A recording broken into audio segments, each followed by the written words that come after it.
Hello friends, welcome to the galaxy of geometrics. आज हम fourth unit start करेंगे जिसका नाम है आपका एरर्स एंड देयर एडजस्टमेंट्स। तो सबसे पहले हम एरर्स के बारे में देखेंगे जो थ्योरी पार्ट है, और इससे भी हमारे पास थ्योरी के क्वेश्चंस बनते हैं। तो एरर्स के सोर्सेज हमारे पास क्या होते हैं, टाइप्स ऑफ एरर क्या होते हैं, एरर्स क्या होते हैं, उनके बारे में समझेंगे। उसके बाद हम उनके एडजस्टमेंट के बारे में, मतलब हम करेक्शन अप्लाई करते हैं तो उससे रिलेटेड जो न्यूमेरिकल्स होते हैं उनको हम सॉल्व करेंगे। अब हमें पास दो तरीके होते हैं न्यूमेरिकल्स सॉल्व करने के। जो करेक्शन अप्लाई करते हैं, एक तो इन्वर्सली प्रोपोर्शनल टू वेट करते हैं, और हमारे पास अगर प्रोबेबल एरर दे रखा है तो उसके स्क्वायर के डायरेक्टली प्रोपोर्शनल करते हैं। तो ये हम न्यूमेरिकल के अंदर देखेंगे, बट आज हम थ्योरी पढ़ लेते हैं सबसे पहले, क्योंकि एरर्स भी हमारे पास काफ़ी इंपॉर्टेंट टॉपिक है। तो एरर्स क्या होते हैं हमारे पास कि ये discrepancy is defined as the difference between two और more measured values of the same quantity. तो अगर हम कोई भी एक एंगल को मेजर कर रहे हैं, दो बार मेजर किया, तो उनके बीच का जो डिफरेंस है, मतलब कुछ ना कुछ एरर है। एक तो हमारे पास सही वैल्यू होगी या क्लोज टू ट्रू वैल्यू होगी, और दूसरे हमारे पास रॉन्ग वैल्यू होगी। तो उन दोनों के बीच का जो डिफरेंस होता है, मतलब वो डिस्क्रिपेंसी जो कहलाती है, वो एरर कहलाती है। However measurements are never exact and there will always a degree of variance regardless of the surveying instrument और मेथड यूज। तो आप कोई सा भी इंस्ट्रूमेंट या मेथड यूज कर लीजिए, उसके बावजूद आप मेजरमेंट या ट्रू वैल्यू को मेजर नहीं कर सकते। जो भी एरर मतलब मेजरमेंट लोगे उसमें कुछ ना कुछ एरर हमारे पास always degree of variance vary कर मतलब कि एग्जिस्ट करता है। These variances are known as errors and will need to be reduced और eliminated to maintain specific survey standards. तो हमारे पास इन एरर्स को जो है हम एलिमिनेट करते हैं, जितना भी एलिमिनेट किया जा सकता है। फिर या चाहे मैथमेटिकल कैलकुलेशन कीजिए, चाहे बड़ा एरर है तो उसको एलिमिनेट कीजिए। तो बहुत सारी चीज़ें हैं कि आपको इस एरर को कम करना होता है। Even when carefully following established surveying procedures, observations may still contain errors. Errors by definition are the difference between a measured value and true value. तो देखिए, आपको EMT याद रखना है कि एरर जो होता है वो हमारे पास होता है measured value minus true value. तो EMT होता है हमारे पास, ठीक है। तो measured value minus true value जो होता है वो एरर होता है, और करेक्शन जो होता है वो हमारे पास true value minus measured value होता है, मतलब कि माइनस ऑफ एरर होता है। जितना एरर होता है, अगर उसमें नेगेटिव या अपोजिट साइन हम अप्लाई करते हैं तो वो उतना करेक्शन हो जाता है, ठीक है। तो EMT याद रखना, error is equal to measured value minus true value. तो ट्रू वैल्यू क्या होती है? True value of measurement is determined by taking the mean value of a series और रिपीटेड मेजरमेंट। तो या तो वेटेड मीन निकाल लीजिए आप, या फिर अर्थमेटिक मीन निकाल लीजिए। वो क्या होगा, हमारे पास ट्रू वैल्यू होती है, हम उसको ट्रू वैल्यू मान के चलते हैं। Surveyors must possess skill in instrument operation and knowledge of surveying method to minimize the amount of error in each measurement. तो हमारी कोशिश ये रहती है कि मिनिमम एरर एडजस्ट करें हमारे पास, ठीक है, उसको मिनिमाइज करने का रहता है। तो आपको क्या, सर्विंग जो मेथड यूज कर रहे हो, इंस्ट्रूमेंट यूज कर रहे हो, उसकी स्किल या फिर उसकी नॉलेज आपको होनी चाहिए, जिससे कि मेजरमेंट करेक्ट हो हमारे पास। तो सबसे पहले हम ब्लंडर या मिस्टेक के बारे में देखते हैं, जिसको हम ग्रॉस एरर भी कहते हैं।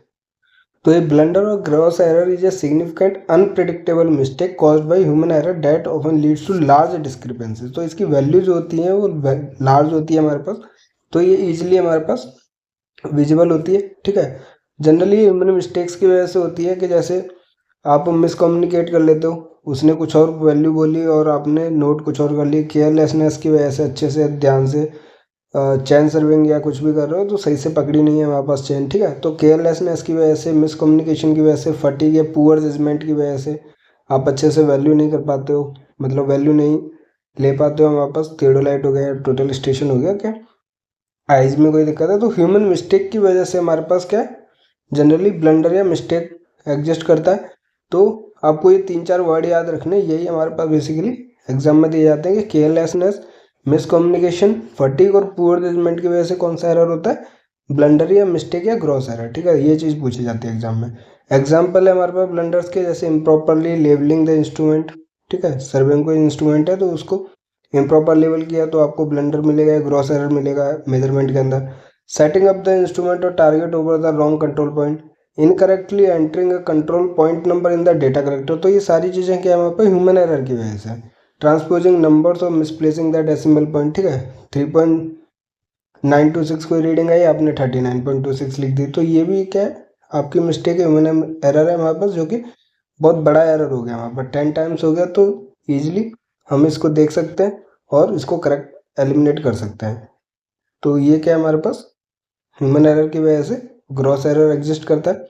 तो all blunders must be found and eliminated prior to submitting a survey for inclusion in the project mapping.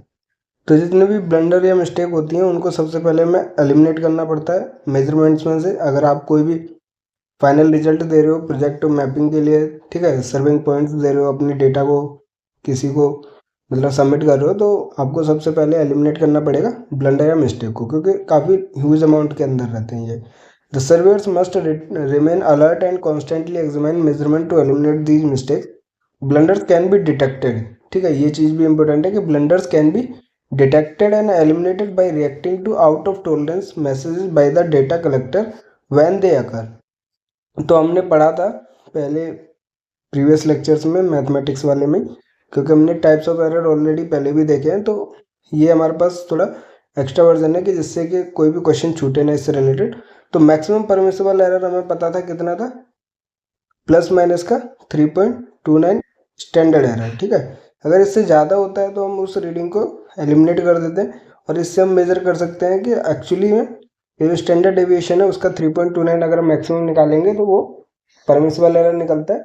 उससे ज़्यादा है तो ब्लंडर या मिस्टेक होगा, ठीक है, उसको एलिमिनेट कर सकते हैं हम। तो अगर आपका आउट ऑफ टॉलरेंस जा रहा है, जितनी आपकी लिमिट है, तो आप उसको डिटेक्ट करके एलिमिनेट कर सकते हो, ठीक है।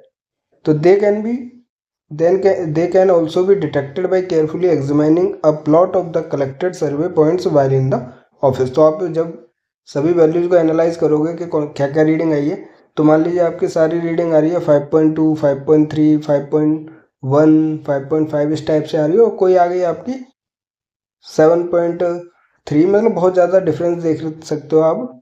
तो जब आप अपनी डेटा को वैल्यूज़ को क्या करते हो, एनालाइज करते हो ऑफिस में बैठ के, तो भी आप ब्लंडर या मिस्टेक को डिटेक्ट कर सकते हो और फिर उसको एलिमिनेट कर सकते हो, ठीक है। तो सबसे पहले हम एरर्स को, जो ब्लंडर मिस्टेक या ग्रॉस एरर होता है उसको एलिमिनेट करते हैं। उसके बाद जो मेजरमेंट होती है उसमें दो टाइप्स ऑफ एरर रहते हैं, तो वही एरर्स हम देखेंगे। एक रहेगा हमारे पास सिस्टमेटिक, दूसरा रहेगा हमारे पास रैंडम एरर। तो सिस्टमेटिक एरर जो है वो वहाँ पर मैथमेटिकल कैलकुलेशन से करेक्ट कर सकते हैं, लेकिन जो रैंडम एरर रहता है हमारे पास उसको हम नहीं एलिमिनेट कर सकते, उसको मिनिमाइज कर सकते हैं हमारे पास, ठीक है। वो नेचुरल रिसोर्सेज की वजह से होता है, नेचुरल सोर्सेज की वजह से। तो अभी हम इसको देख लेते हैं टाइप्स ऑफ एरर। दो टाइप्स ऑफ एरर देखेंगे, सबसे पहले हम सिस्टमेटिक देखेंगे, फिर रैंडम देखेंगे, ठीक है। It is important for the survey to understand the difference between two errors in order to minimise them. सबसे पहले सिस्टमेटिक एरर्स। तो systematic errors are caused by the surveying equipment, observation methods and certain environmental factors. तो ये generally serving equipment की वजह से, observation कौन सा मेथड यूज कर रहे हैं हम, एनवायरमेंटल फैक्टर्स, इनके ऊपर डिपेंड करता है सिस्टमेटिक एरर, ठीक है।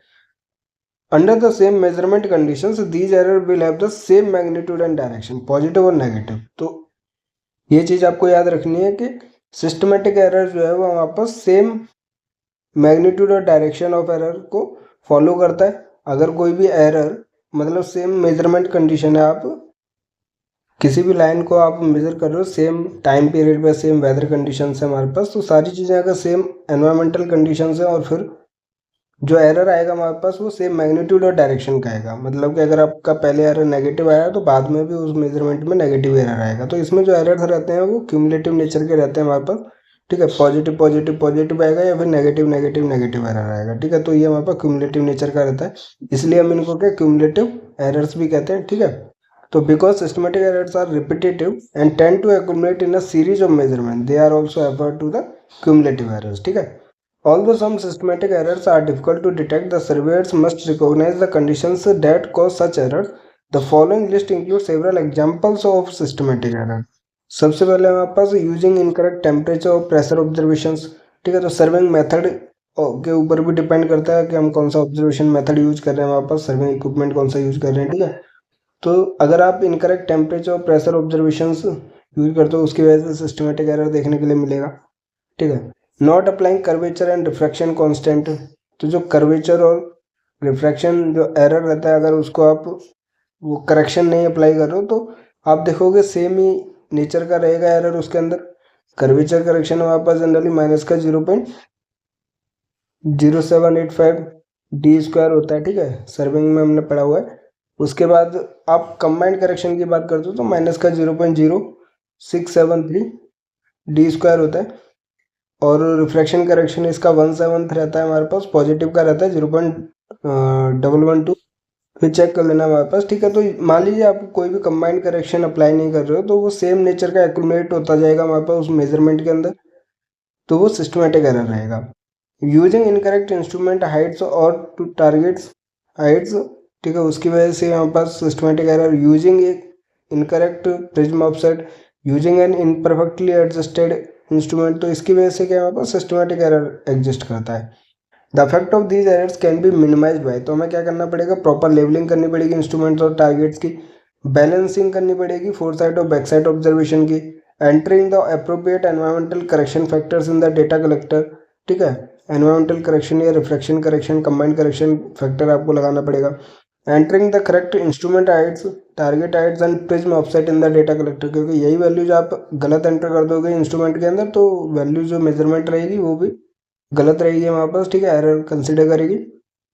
या फिर आपको करना चाहिए periodically calibrating the serving equipment, तो आपको हर एक इक्विपमेंट को कैलिब्रेट करना पड़ेगा, ठीक है, जो भी एनवायरमेंटल कंडीशन रहेगी उसके बेसिस पे। तो if appropriate corrections are not made, these errors can accumulate and cause significant discrepancies between measured value. By keeping equipment in proper working order and following established serving procedure, many of systematic errors can be eliminated.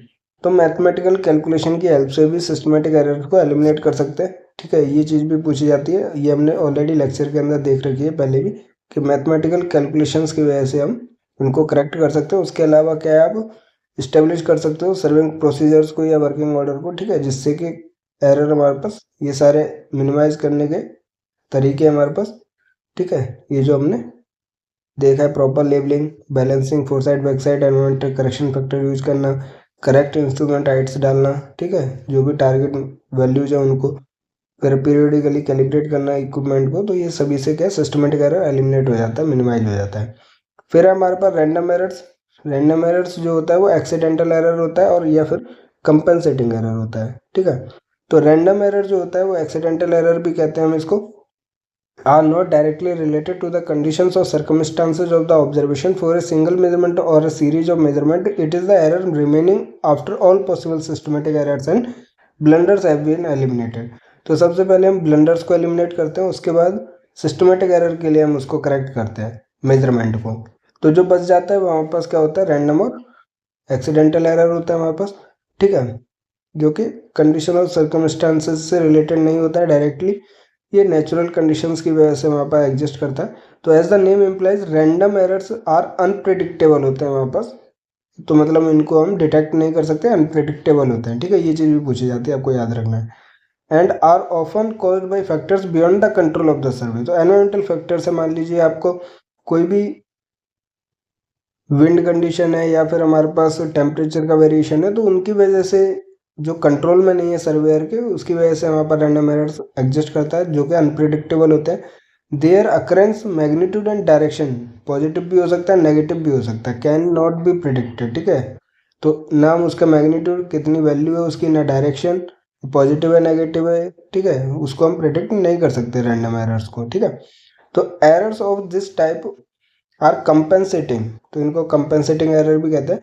Compensating nature होता है वहाँ पर, tend to at least partially cancel themselves mathematically, तो ये जो है वो एक दूसरे से ही कैंसिल कर लेते हैं पार्शियली, ठीक है। मान लीजिए कोई एरर जो है वो पॉजिटिव हो गया टेम्परेचर या विंड की वजह से, और कोई एरर जो है हमारे पास वो पॉजिटिव हो गया, तो एक दूसरे के जो एरर है पॉजिटिव 0.13 आया पहले हमारे पास, और फिर वही रैंडम एरर जो है वो माइनस का 0.12, तो जनरली एक दूसरे को कैंसिल आउट कर लेते हैं क्योंकि इनका जो मैग्नीट्यूड या डायरेक्शन है वो प्रिडिक्टेबल नहीं होता है। बट रैंडम एरर का जो नेचर होता है वो कंपेंसेटिव होता है, जो कि पार्शियली कैंसिल कर लेते हैं एक दूसरे को मैथमेटिकली, ठीक है। तो because the magnitude is also a matter of chance, they will remain to some degree in every measurement, तो ये चांसेस है कि हर एक मेजरमेंट में कुछ ना कुछ एरर जो है वो रैंडम एरर का अवेलेबल रहता है क्योंकि वो अनप्रेडिक्टेबल होता है। Misclosures or residuals are the difference in a measurement or a series of measurement from an established value. Random errors account for the misclosures when systematic errors have been corrected and blunders have been removed. Misclosures are computed when adjusting level loops, traverses and GPS network. कोई भी measurement आप लेते हो तो कोई establish value है, मतलब आप जीपीएस करेक्शन कर रहे हो या जीपीएस की वैल्यू ले रहे हो, तो हमने जीएनएस लेक्चर सीरीज में देखा था कि एक रेफरेंस स्टेशन होता है, ठीक है, उसके कंपेयर से हम क्या है, बाकी जो रोवर रिसीवर होता है वो अपनी वैल्यूज को करेक्ट करता है।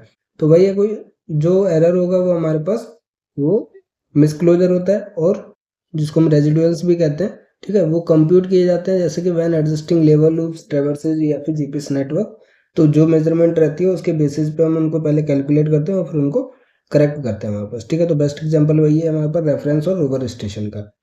Random errors conforms to the laws of probability and are therefore equally distributed throughout the survey. तो जो हम कह रहे थे कंपेंसेटिंग नेचर होता है, तो वो यहाँ से पता चला कि जो प्रोबेबिलिटी को फॉलो करता है, लॉज ऑफ प्रोबेबिलिटी मतलब इक्वली डिस्ट्रीब्यूटेड होता है थ्रू आउट द सर्वे, इसलिए पॉजिटिव नेगेटिव जो है वो एक दूसरे से पार्सली वो जो है एरर जो होते हैं वो कंपेंसेट कर लेते हैं, करेक्ट कर लेते हैं वापस। Because of their random nature correction factors can not be computed and applied as they are with some systematic error. जैसे हम सिस्टमेटिक एरर को करेक्ट करते हैं मैथमेटिकली, वैसे हम इसको नहीं कर सकते, अनप्रिडिक्टेबल होता है। However, they can be estimated using a procedure based on the laws of probability known as the least square method of adjustment। तो ये चीज़ भी हम आगे पढ़ेंगे मैथमेटिकल लेक्चर सीरीज के अंदर के ये जो रेजिडुअल्स होते हैं जिनको हम रैंडम एरर्स या मिसक्लोजर्स कह रहे हैं, वो एक्चुअली क्या है, least square method of adjustment से हम उनको करेक्ट कर सकते हैं या मिनिमाइज कर सकते हैं। कि लीस्ट स्क्वायर मेथड होगा कि जो सम ऑफ रेजिडुअल्स का स्क्वायर होता है वो मिनिमाइज होने के लिए 0 होता है, ठीक है। तो ये जब हम लीस्ट स्क्वायर मेथड पढ़ेंगे उसके अंदर समझेंगे, बट ये समझना है कि रैंडम एरर जो है वो लॉज ऑफ प्रोबेबिलिटी के प्रोसीजर को फॉलो करता है, ठीक है। और एडजस्ट हम कैसे कर सकते हैं, लीस्ट स्क्वायर मेथड का यूज करके। This method compute the most probable adjusted values and the precision of the survey. The least square method may also reveal the presence of large blunders. तो least square method से हम large blunders को भी detect कर सकते हैं। तो ये चीज़ पूछी जा सकती है कि किस मेथड को हम यूज करते हैं रैंडम एरर्स के करेक्ट करने के लिए, एडजस्ट करने के लिए, लीस्ट स्क्वायर मेथड, और उसकी हेल्प से हम क्या प्रेजेंस ऑफ लार्ज ब्लंडर्स को भी डिटेक्ट कर सकते हैं, ठीक है। उसके बाद हम एरर सोर्सेज देख लेते हैं कि ह्यूमन एरर्स है हमारे पास या नेचुरल एरर्स होते हैं, ठीक है, या इंस्ट्रूमेंटल एरर्स होते हैं। तो कौन कौन से एरर्स होते हैं, एरर सोर्सेज 3 टाइप्स से मिलते हैं हमारे पास, या तो नेचुरल एरर्स रहेंगे हमारे पास, या इंस्ट्रूमेंट की वजह से होंगे, या फिर ह्यूमन एरर्स रहेंगे, ठीक है। अभी तक हमने क्या टाइप्स ऑफ एरर देखे, अब सोर्सेज देखेंगे क्या क्या सोर्सेज है हमारे पास। तो सबसे पहले हम नेचुरल एरर्स के बारे में देखते हैं कि natural errors are caused by the environmental conditions. नाम से ही पता चल रहा है वैसे भी कि नेचुरल एरर्स नेचर की वजह से होंगे, ठीक है, जो एनवायरमेंटल कंडीशंस होंगी। इंस्ट्रूमेंटल एरर्स हमारे पास इंस्ट्रूमेंट की मिस्टेक की वजह से होगी, ह्यूमन एरर हमारे पास ह्यूमन की मिस्टेक की वजह से होगी, ठीक है। Natural errors are caused by the environmental conditions और significant changes in environmental condition. जैसे विंड स्पीड हो गया हमारे पास, क्योंकि हम सुबह से शाम तक मेजरमेंट ले रहे हैं, तो विंड स्पीड ऑब्वियसली कुछ ना कुछ चेंज होगी, तो उसकी वजह से जो एरर आता है हमारे पास नेचुरल एरर्स रहता है। उसके बाद हमारे पास है एयर टेम्परेचर हो गया, atmospheric pressure, humidity, gravity, earth curvature and atmospheric reflection जो है वो हमारे पास नेचुरल एरर सोर्सेज है, उनके एग्जाम्पल्स हैं, ठीक है। ये सभी जो फैक्टर्स आते हैं वो नेचुरल एरर्स कॉज करते हैं। Many of these environmental conditions can be compensated for by applying a correction factor to each measurement. तो इसमें से कुछ फैक्टर्स ऐसे भी हैं जिनकी वजह से जो एरर होता है वो कंपेंसेटिंग नेचर होता है हमारे पास, कि कुछ करेक्शन फैक्टर अप्लाई करते हैं मेजरमेंट में तो वो करेक्ट हो जाते हैं। Commonly used correction factors are the part per million में करते हैं, and curvature and reflection constant. तो ये इंपॉर्टेंट है कि कर्वेचर करेक्शन हम अप्लाई कर सकते हैं, रिफ्लेक्शन करेक्शन हम अप्लाई कर सकते हैं। तो मैंने पहले एक एक्स्ट्रा जीरो लगा दिया था, एक्चुअली में वो 0.785 डी स्क्वायर होता है, ठीक है, और 0.6735 डी स्क्वायर होता है, और 0.112 डी स्क्वायर होता है। ये रिफ्रैक्शन करेक्शन होता है, ये हमारे पास कंबाइंड करेक्शन होता है, और ये हमारे पास कर्वेचर करेक्शन होता है, ठीक है। ये नेगेटिव होता है, ये नेगेटिव होता है, ये पॉजिटिव होता है, क्योंकि ये इन दोनों का सम होता है हमारे पास, ठीक है। तो ये सर्विंग में देख सकते हो आप कि कर्वेचर और रिफ्रैक्शन कांस्टेंट का यूज करके हम उनका करेक्शन अप्लाई कर सकते हैं। तो वो भी हमारे पास क्या है, ये रिफ्रैक्शन और कर्वेचर, जो अर्थ कर्वेचर है, एटमॉस्फेरिक रिफ्रैक्शन है, नेचुरल एरर्स है हमारे पास, ठीक है। The ppm correction factor is applied to slope distances to minimize the effects of atmospheric change। atmospheric change की वजह से हम slope distance को ऊपर हम ppm correction factor लगाते हैं। The correction is determined using observed temperature and pressure reading। तो उन दोनों के बीच का जो डिफरेंस आता है, पहले की नेचुरल जो टेम्परेचर है और जो अभी का टेम्परेचर प्रेशर है, उसकी वजह से जो चेंज है, उसकी वजह से जो रीडिंग लेते हैं, एरर आता है, उसको हम करेक्ट करते हैं। With each instrument setup, new temperature and pressure reading should be taken and the ppm constant revised. तो पार्ट्स पर मिलियन में हम करेक्शन अप्लाई करते हैं मेजरमेंट के अंदर। और जब भी आप कोई भी सेटअप करोगे इंस्ट्रूमेंट को रीडिंग लेने के लिए, तो टेम्परेचर प्रेशर को मेजर करोगे, तो उसकी वजह से जो करेक्शन फैक्टर अप्लाई करोगे तो वो एरर एग्जिस्ट नहीं करेगा उसके अंदर, ठीक है। The curvature and diffraction constant is apply to the vertical distance measurement, ये ऑलरेडी मैंने बता रखा है, करेक्शन फैक्टर्स होते हैं वहाँ पर। The constant corrects for the earth curvature and atmospheric correction है should be apply to the survey by the data collector. तो जो भी मेजरमेंट रहेगी उसमें अप्लाई करना है आपको कर्वेचर करेक्शन और रिफ्रैक्शन करेक्शन, ठीक है। There are other natural phenomena that can lead to measurement errors. Intense direct sunlight may cause differential expansion of the components of the instrument, resulting in minor errors. This effect can be minimized by operating on cloudy days, times of low sun angles, or using a parasol to shade the instrument. तो जब आप पे instrument के lens के ऊपर जब direct sunlight पड़ती है तो उसकी वजह से एक तो प्रिज्म इफेक्ट देखने के लिए मिलता है, ठीक है। और उसके अलावा बहुत सारी रीडिंग से हम करेक्ट नहीं मेजर कर सकते हैं, तो वो माइनर एरर कॉज करता है। उसको मिनिमाइज करने के लिए सिंपल सा है, जब सन एंगल लो हमारे पास क्लाउडी डेज हो तो आप वो उस मेजरमेंट को कर सकते हो, क्योंकि आप क्लाउड्स के पार नहीं जा रहे, नीचे नीचे रह रहे हो और अपने मेजरमेंट जो भी है वो नीचे है हमारे पास, तो क्लाउड्स इतना इफेक्ट नहीं डालेंगे। उससे एक फ़ायदा रहेगा कि डायरेक्ट सनलाइट हमारे पास इंस्ट्रूमेंट के ऊपर नहीं पड़ेगी, ठीक है। तो ये सभी नेचुरल एरर्स को मिनिमाइज करने का है, क्योंकि हमें जितना हो सकता है उन एरर्स को मिनिमाइज करना होता है मेजरमेंट के अंदर, वैल्यू के अंदर। Heat waves can cause distortion in line of site near reflective surfaces. तो जब हीट वेव्स होंगी हमारे पास तो क्या है, रिफ्लेक्टिव इंडेक्स चेंज हो जाएगा, उसकी वजह से जो रेज आती है वो हमारे पास क्या डायरेक्शन चेंज करेगी, ठीक है। लॉ ऑफ रिफ्लेक्शन आप जानते हो ऑलरेडी। तो उसकी वजह से जो डिस्टॉर्शन होगा हीट वेव्स की वजह से, उस इफेक्ट को भी मिनिमाइज करना पड़ेगा। जैसे कूलर या क्लाउडी पीरियड में आप रीडिंग लोगे, शॉर्टर मेजरमेंट्स, ज़्यादा दूर की रीडिंग नहीं लोगे। Avoid measurement taken over asphalt और concrete in excessively hot weather. तो जहाँ पे हमारे पास एयर टेम्परेचर जो है वो हाई रहता है या फिर हीट वेव्स एग्जिस्ट करते हैं, वहाँ पर रीडिंग को आप एलिमिनेट करोगे। तो इससे क्या नेचुरल एरर्स जो है वो मिनिमाइज हो जाएंगे हीट वेव्स की वजह से। तो मेन कहने का मतलब वही है, नेचुरल एरर्स होते किसकी वजह से और कैसे हम उनको मिनिमाइज कर सकते हैं, वो चीज़ पूछी जा सकती है वहाँ पर एग्जाम में, ठीक है। सेकंड हमारे पास इंस्ट्रूमेंट एरर्स। नाम से पता चल रहा है कि इंस्ट्रूमेंटल जो इनपरफेक्ट कंस्ट्रक्टेड होता है या फिर एडजस्ट नहीं कर पाते हैं, कैलिब्रेट नहीं कर पाते हैं इक्विपमेंट को, उसकी वजह से जो एरर्स कॉज होते हैं वो हमारे पास इंस्ट्रूमेंट एरर्स कहलाते हैं। Most of these errors can be reduced by properly levelling the instrument, balancing backsight foresight shots, reducing measurement distance and observing direct and reverse position double centering जिसको हम कहते हैं।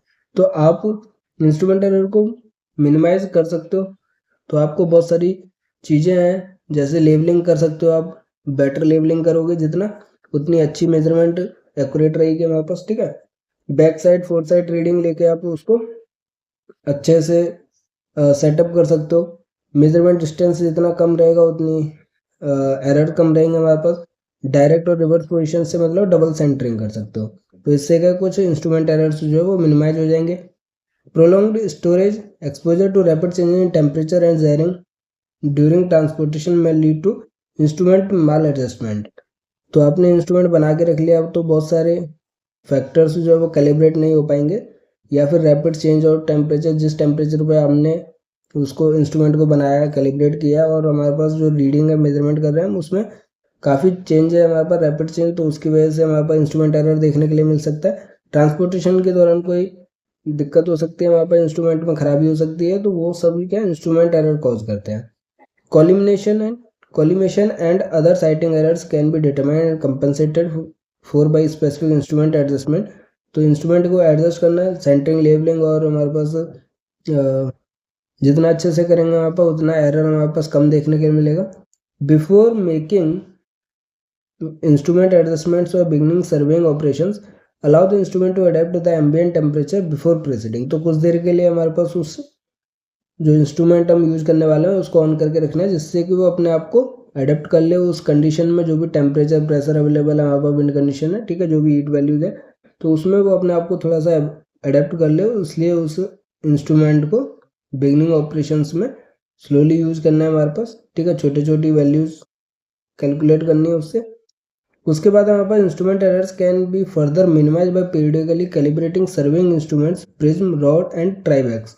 तो ट्राइबैक्स, प्रिज्म, रॉड्स, इंस्ट्रूमेंट जो calibrating instruments होते हैं जिससे हम चेक कर सकते हैं, और कोई भी एरर फाइंड आउट होता है तो उस इंस्ट्रूमेंट को कैलिब्रेट कर सकते हैं उसकी हेल्प से, तो इंस्ट्रूमेंट एरर क्या है वहाँ पर मिनिमाइज हो जाएगा। Yearly maintenance agreement to purchase to ensure that WYDOT surveying instruments are regularly clean. ठीक है, तो रेगुलरली क्लीन होने चाहिए और हम वहाँ पर ईयरली मेंटेनेंस करेंगे हम इंस्ट्रूमेंट का, तो ये सभी जो तरीके हैं वो वहाँ पर इंस्ट्रूमेंट एरर को मिनिमाइज करने के हैं। Regularly cleaned, regularly calibrated and adjusted by an authorised technician, तो जो स्किल्ड हमारे पास टेक्नीशियन होता है, ऑथराइज्ड होता है, उससे हमें उस इंस्ट्रूमेंट को रेगुलरली मेंटेन कराना चाहिए। Occasionally during these services visits the data collectors operating system firmware will be replaced with a more current version, तो जो भी डेटा कलेक्टर्स होगा हमारे पास, ठीक है, सर्विस विजिटर आते हैं हमारे पास जिससे कि कोई भी अपडेट है या फिर कोई भी करंट वर्जन नए अवेलेबल है तो उसको उसमें रिप्लेस कर सकते हैं पुराने वाले से, तो उसकी वजह से भी इंस्ट्रूमेंट एरर कम देखने के लिए मिलेगा। It is equally important that equipment suspected of being out of tolerance is sent to the appropriate service centre. The photogrammetry and service sections should be notified prior to sending equipment for unscheduled adjustment, calibration और repairs। तो जितने भी photogrammetry या सर्वे instruments हैं उनको पहले inform किया जाता है कि हम ये चीज़ भेज रहे हैं, आपको इसको क्या चीज़ सही करनी है, तो वो उसको अच्छे से रिपेयर कैलिब्रेट कर सकते हैं वापस। ठीक है, तो मेनली यही है कि इंस्ट्रूमेंट को जितना हो सके उतना प्रॉपरली मेंटेनेंस में रखना है और कोई भी ऐसा एरर ना हो सके जो आप करेक्ट ना कर सके, मतलब जितनी पॉसिबिलिटी हो उसको मेंटेन करके रखो, अपडेट करके रखो, और जितनी भी चीज़ें आपके हाथ में जैसे सेंटरिंग, लेबलिंग उतने अच्छे से करेंगे तो इंस्ट्रूमेंट एरर हमारे पास कम देखने के लिए मिलेगा। लास्ट है हमारे पास ह्यूमन एरर्स। ह्यूमन एरर्स तो हमें पता ही है कि हम कुछ ना कुछ केयरलेसनेस कर देते हैं, मिसएडजस्टमेंट हो जाती है। ठीक है, तो बहुत जिनको आप फोकस के साथ करोगे तो ह्यूमन एरर्स कम देखने के लिए मिलेगा। तो human errors are caused by the physical limitations and inconsistent setup. जल्दीबाजी में रहते हैं, अच्छे से सेटअप नहीं किया, ठीक है, सेंटरिंग नहीं की, लेबलिंग नहीं की और हम ऑब्जर्वेशन ले रहे हैं, तो उसकी वजह से एरर हमारे पास देखने के लिए मिलेगा, वो ह्यूमन एरर्स होता है। For examples minor errors result from the misaligning the telescope, cross hairs on the target और not holding the target rod perfectly plumb. तो जो भी हमारे पास प्रिज्म रॉड रहती है या फिर हमारे पास रेंजिंग रॉड रहती है उसको परपेंडिकुलर पकड़ना होता है हमारे पास, जो वर्टिकल प्लेन में रहे। ठीक है, मतलब कि इंक्लाइन नहीं होनी चाहिए। उसके बाद हो सकता है कि जो इंस्ट्रूमेंट है वो अच्छे से सेंटर नहीं किया, लेवल नहीं किया, और फिर जब हम टारगेट करते हैं तो ये जो क्रॉस एयर्स होते हैं वो उस रीडिंग के ऊपर अच्छे से अलाइन नहीं किया है, तो ये सभी जो एरर्स होते हैं वो हमारे पास क्या है, ह्यूमन एरर्स होते हैं। These errors will always be present to some degree in every observation. However, by following established setup and collection procedure, many potential errors can be minimized. तो जितना आपके हाथ में होता है जैसे सेटअप अच्छे से करना है और जो मेथड है हमारे पास इंस्ट्रूमेंट या ऑब्जर्वेशन मेथड है उसको अच्छे से यूज़ करना है, अच्छे से मतलब अलाइन करना है, रीडिंग अच्छे से लिखनी है। ठीक है, तो बहुत सारी चीज़ें हैं, फोकस के साथ हमारे पास रीडिंग लेनी है जिससे कि ह्यूमन एरर मिनिमाइज हो सके। Because any surveyor is only as accurate as the instrument target setup, a secure level tripod is paramount। तो जनरली जो ट्राईपोड होता है उसको सेंटर लेवल करना और हमारे पास फिक्स करना उसको, तो ये सभी जो ट्राईपोड का यूज़ करते हैं हम वो एक्यूरेसी को बढ़ाने के लिए करते हैं। ये tripod should always be used to stabilise the backsight target when placing it over a control point. When positioning the tripod firmly, press the tripod feet into the ground, place the tripod legs in a position that will reduce the amount of walking near the instrument। तो जैसे हम tripod का use करते हैं, आपने कभी instrument देखा होगा, ठीक है, सर्विंग इंस्ट्रूमेंट, उसमें क्या है, कोई भी थियोडोलाइट है या फिर हमारे पास टोटल स्टेशन है, जो भी इंस्ट्रूमेंट है वो ट्राईपोड के ऊपर, तो ये जो है पैर के ऊपर रहते हैं, ये थोड़ा नुकीला सा रहता है हमारे पास। ठीक है, इस तरीके से रहते हैं ट्राईपोड के नीचे, तो इनको हम ज़मीन में गाड़ देते हैं जिससे कि मूवमेंट ना कर सकें, और फिर उसके बाद हम इसको लेवल और सेंटर करते हैं हमारे पास।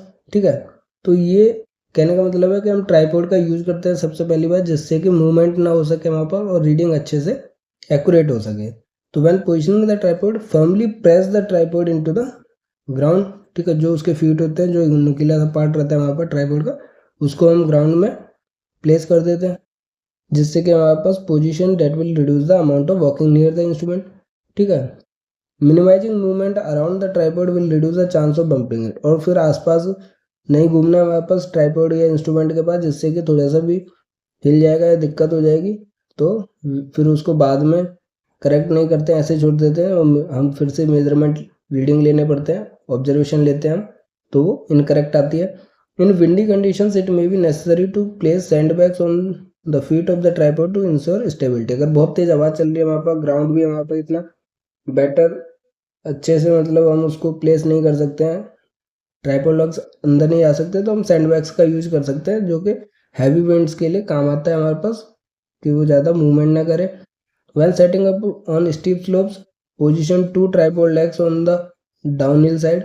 3 होते हैं ट्राइपॉड के अंदर लेग्स, तो 2 लेग्स जो है हम ट्राई करते हैं कि डाउनहिल साइड में यूज करें। अगर स्लोपी स्टीप स्लोप कोई ग्राउंड है वहाँ पर जहाँ पर हम मेजरमेंट ले रहे हैं, तो 2 लेग्स जो है वो डाउनहिल साइड यूज करते हैं। Periodically check the optical plummet to verify that instrument is still centred over the one. तो ऑप्टिकल प्लमेट यूज होता है हमारे पास जिसमें हमें सेंटर पॉइंट दिखता है, तो उसके अंदर है, अगर ऑप्टिकल प्लमेट से हमें सेंटर पॉइंट दिख रहा है, इसका मतलब वो करेक्टली सेंटर्ड है। तो बार बार चेक करना है कि सेंटरिंग हिल तो नहीं गई है हमारे पास, ठीक है, जिससे कि मेजरमेंट एक्यूरेट आए। तो ये सभी ह्यूमन एरर्स के अंदर आते हैं, जिससे कि हम चेक कर सकते हैं और हमें करना चाहिए। Periodically check the level bubble. तो लेवलिंग के लिए वहाँ पर लेवल बबल जो है वो सेंटर के अंदर है या नहीं, ठीक है, to ensure that the instrument is still on the horizontal plane. The level bubble The level bubble should hold one position when the instrument is smoothly rotated through a complete revolution। तो जब भी आप levelling करोगे और फिर जो bubble होगा हमारे पास अगर सेंटर के अंदर अवेलेबल है, तो आप क्या करते हो, एक इंस्ट्रूमेंट को पूरा क्लॉकवाइज के अंदर रिवॉल्व करते हो, कंप्लीट रोटेशन रिवॉल्यूशन करते हो, जिससे कि ये जो बबल है हमारे पास वो उसी सेंटर पोजीशन या एक ही प्लेस पर है या नहीं। क्योंकि ऐसा कभी कभी होता है कि इस पोजीशन में जब है हमारे पास इंस्ट्रूमेंट, तो ये जो बबल है वो सेंटर में रहता है, मतलब प्रॉपर लेवलिंग दिखाता है, लेकिन जब हम इसको मूव करते हैं, रिवॉल्व करते हैं हम, ठीक है, हॉरिजॉन्टल प्लेन के अंदर ही, तो ये बबल मूव कर सकता है, बट ऐसा नहीं होना चाहिए। तो इसलिए हम एक रिवॉल्यूशन कंप्लीट करते हैं इस इंस्ट्रूमेंट का, और हमारे पास बबल मूव नहीं करना चाहिए, एक ही प्लेस पर रहना चाहिए। तो इसका मतलब परफेक्ट लेवल हो रखा है, ठीक है। When taking an observation with an optical instrument, the center of the target should coincide with the center of reticle और crosshair। तो जो crosshairs होते हैं वहाँ पर किसी भी ऑप्टिकल इंस्ट्रूमेंट में, वो प्रॉपरली उस टारगेट को फोकस या कोइंसाइड करने चाहिए, ठीक है। To obtain accurate results consistently sight the telescope to the same part of the target. तो जितने भी बंदे आते हैं नए नए टारगेट्स की जगह को हम करते हैं कि हमारे पास रेंजिंग रॉड है तो कभी यहाँ पे फोकस करेगा, कोई कोई यहाँ पे फोकस करेगा, बट ऐसा नहीं होना चाहिए। जब हम इंस्ट्रूमेंट का यूज़ कर रहे हैं तो वो सेम ही टारगेट को यूज़ करें, जो भी टारगेट होगा उसके सेम प्लेस पर रीडिंग। अगर हमें उसी टारगेट की मान लीजिए आपको 5 रीडिंग लेनी है, तो सेम ही प्लेस पर उसको फोकस करना है। ऐसा नहीं एक बार यहाँ यूज़ कर लिया एक बार यहाँ, इस टाइप से नहीं करना है, एक ही जगह पे हमारे पास फोकस करें, ठीक है। तो हमारे पास एरर कम देखने के लिए मिलेगा। Then adjust the focusing knob until the target is clearly defined within the field of view. When the observer's eye moves behind the ocular, the target and reticle should not be placed with respect to one another. तो जो भी हमारे पास observer रहता है हमारे पास, उसको target को अच्छे से फोकस करना है, जिससे कि जो रीडिंग है वो एक्यूरेट आए हमारे पास, और ह्यूमन एरर मेनली हमारे पास रिड्यूस हो सके, मिनिमाइज हो सके। तो आज का फोकस था हमारे पास एरर्स के बारे में, उसके सोर्सेज देखे थे हमने और टाइप्स ऑफ एरर्स देखे, जो हमने टाइप्स ऑफ एरर पहले भी देखे थे। आज हमने सोर्सेज ऑफ एरर भी देखा, जिससे हमारे पास क्वेश्चन पूछे जाते हैं। मेनली आपको चीज़ें याद रखनी है कि किसकी वजह से होता है, क्या क्या हम इसको कैसे मिनिमाइज कर सकते हैं हमारे पास, ठीक है, और क्या क्या चीज़ें इंपॉर्टेंट है मैं ऑलरेडी डिस्कस किया हूँ इस लेक्चर में। कोई भी डाउट होता है आप हमसे कमेंट कर सकते हैं वीडियो के अंदर, और टेलीग्राम व्हाट्सएप चैनल पर फॉलो करके हमसे पूछ सकते हैं कि क्या दिक्कत है आपको, हम बताएं। ये जो वीडियो है वो थ्योरी पार्ट है, लेकिन इम्पोर्टेंट है, ऐसा नहीं है कि इससे क्वेश्चन नहीं पूछे जाते हैं। आप प्रीवियस ईयर देख लीजिए, जितने भी हैं थ्योरी पार्ट्स जो है वो मैथमेटिकल इंजीनियरिंग के जो गेट ज्योमेट्रिक्स का सिलेबस है उससे थ्योरी क्वेश्चंस भी पूछे जाते हैं। ऑलरेडी मैंने एक स्टैटिस्टिकल एनालिसिस वीडियो डाली हुई है, जिसमें मैंने कंपेयर किया 2022, 23 और 2024 का जो गेट ज्योमेट्रिक्स का एग्जाम है, उसके अंदर किस टाइप के क्वेश्चन कहाँ से पूछे जा रहे हैं, कितने मार्क्स के पूछे जा रहे हैं, वो सारी चीज इन्फॉर्मेशन उसके अंदर अवेलेबल है। तो वीडियो पसंद आया तो लाइक कीजिए, दोस्तों के साथ शेयर कीजिए, चैनल को सब्सक्राइब कीजिए, और गेट ज्योमेट्रिक्स की तैयारी ज्योमेट्रिक्स गैलेक्सी के साथ करते रहिए। Thank you.